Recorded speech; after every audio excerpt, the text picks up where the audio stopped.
Un autre matin de deuil à Gaza. Hier, nous avons dîné et nous sommes allés nous coucher, raconte ce Palestinien.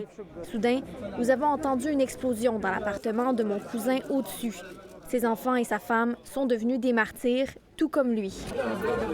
Selon le ministère de la Santé du Hamas, des dizaines de frappes israéliennes ont fait des dizaines de morts dans la nuit de mercredi à jeudi. Plus de la moitié seraient des femmes et des enfants.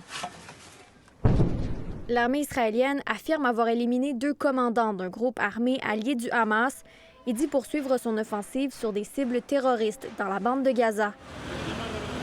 Au Liban, un groupe islamiste proche du Hamas palestinien a annoncé la mort d'un de ses cadres dans une frappe israélienne sur un véhicule. Où est le monde? Demande cette Palestinienne endeuillée. Tout le monde dit qu'il y a une solution, mais ils ne la trouvent pas. The bloodshed in Gaza must stop now.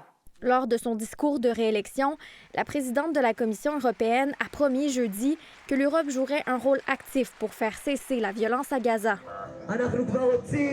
Pendant ce temps, la pression augmente sur le premier ministre Benjamin Netanyahou pour libérer les otages israéliens toujours aux mains du Hamas.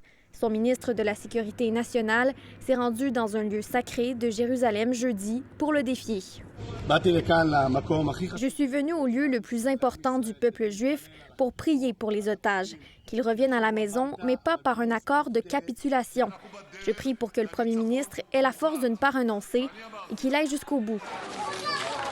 Une déclaration qui pourrait nuire aux discussions pour un cessez-le-feu entre Israël et le Hamas, alors que les négociations en Égypte sont déjà au point mort.